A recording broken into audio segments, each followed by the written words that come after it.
Ramadan. This is the time of mourning in which the heart is closest and most fearful before the presence of their Lord. Why is that? Why is the heart most fearful before Allah at this hour? First of all, because the slave has gotten up at this hour for no worldly reason. There is no, you don't have to go to work, you don't have to do any home affairs, you don't have to cook or clean or nothing. The only reason you've gotten up is to stand before Allah Azza wa Jal. No tasks have come up and invaded your mind yet. And so at this time, the heart is in the most aware of the presence of Allah Azza wa Jal. But let's now specifically talk about how it's been interpreted, the first 10 nights of the Hijjah and the last 10 nights of Ramadan. A lot of the Mufassirun have commented about the barakat of these nights, and you know about them. The last 10 nights are the most blessed nights, especially in earning Allah's forgiveness and earning His paradise. Interestingly enough, the first 10 nights of Dhul Hijjah are also the nights, even if you're not making Hajj. If you're making Hajj, of course, this is one of the most blessed acts you can do. But you're encouraged to fast. We are all encouraged to sacrifice an animal. We're supposed to be in union with this incredible act of ibadah. And some of the most blessed days of voluntary ibadah to Allah and dua to Allah and fasting for Allah happen in these nights. And what's amazing is at the end of this surah, Allah Azza wa Jal speaks about the people who earn His paradise when He says, وَادْخُلِي جَنَّتِي, enter my paradise. And in the beginning, the days are mentioned in which earning His paradise is the easiest. The easiest in the first 10 days of the Hijjah and in the last 10 days of Ramadan. Now, aflaha. Aflaha is translated commonly, he succeeded. He succeeded. But there are multiple words in the language, and as are used in the Quran for success. There's faza, aflaha, right? Najaha also. So which word, and since all of them get translated as success, there's sort of ambiguity between which one we actually want to appreciate at which occasion. The word aflaha comes from iflah, and iflah is a word used in the Arabic language for a farmer that is about to reap harvest. In other words, when the farmer, is tilling the soil and doing all this work, he has no idea if it's going to be a good year or bad year. But at the end of all of that labor, when it's time for crop season, he's called fallah. That's what the farmer is called. And that's what the word aflaha comes from. In other words, they've attained success, but this success didn't just come to them, it came after a long duration of labor. And usually when aflaha is used, you're going to find some kind of effort mentioned after it. Because you're not just going to find iflah, success doesn't just come just like that. There are some efforts that had to be made.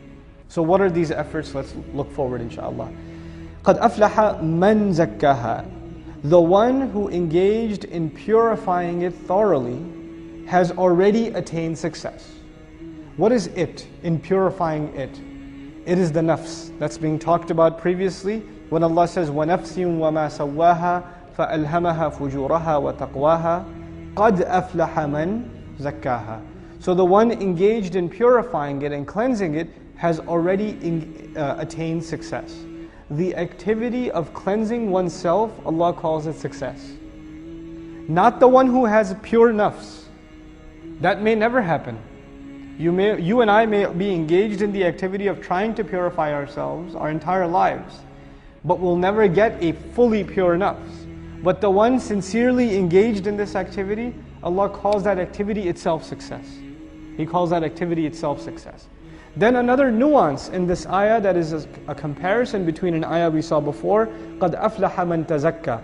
Translation for that one would have been the one purifying himself would have, or the one who cleanses himself has already attained success. So this concern with self-purification, this concern of becoming a better human being, a cleaner human being, to cleanse your nafs from filth, and these are batina, in other words, they're hidden problems. Maybe your problem is anger, maybe your problem is jealousy, maybe your problem is lying, maybe your problem is cheating, maybe your problem is ghafla, you're obsessed with entertainment, maybe it's shamelessness, you don't guard your eyes, maybe it's your tongue, you don't hold your tongue, you just say whatever comes in your mouth. These are all means by which your nafs gets dirtier and dirtier and dirtier. And the person now, the one who's attained success is the one who's engaged in the act of cleansing it. قَدْ أَفْلَحَ مَنْ تَزَكَّى. The one who engaged in this act has already attained true success. May Allah make us of them. On the other hand is the opposite extreme disease that Allah mentions when He says بَلِ اللَّهُ يُزَكِّي مَنْ يَشَاءُ on one place. Rather, it is Allah who cleanses whoever He wants. So here Allah is saying we have to cleanse ourselves, and then He says He cleanses whoever He wants. What's the balance between these two things? The understanding we have is none of us can actually purify ourselves. All we can do is try to purify ourselves. When we make the sincere effort of trying, who will actually grant us the purity? It is Allah Azza wa Jal. Okay, it is Allah Azza. But we have to take the first step and try. That is the way we balance these two statements. On the other hand, also is the person who assumes they have already attained purity. They don't need to be purified. They are already pure. And this is a serious problem because in some areas of the Muslim community, we assume that this one person has attained purity already. So we should go to them to make dua for us or to do whatever it is, religious counsel, not because of their knowledge, because they are pure. They are pure, like I'm not pure, but they are. Allah Azza wa Jal says, and by the way, these people who call others to, ask them, they will somehow spiritually elevate them, etc. They consider themselves pure. They consider themselves pure. Rather, Allah says, "La tuzakku anfusakum." Do not declare yourselves pure. He lets us know, don't declare yourselves pure. This idea of self-righteousness or having attained a certain level of iman or whatever, out of the question for us. We assume iman for each other, but we never assume iman for who? Ourselves, subhanallah. When the Messenger of Allah sallallahu alaihi wasallam used to recite this ayah, there are several narrations that he would make a dua. I'm going to recite to you not all of the versions, but the longest version of them. Allahumma inni a'udhu bika min qalbin la yakhsha. Oh Allah, I seek your refuge from a heart that refuses to fear, that feels no fear. Wa min nafsin la tashba'.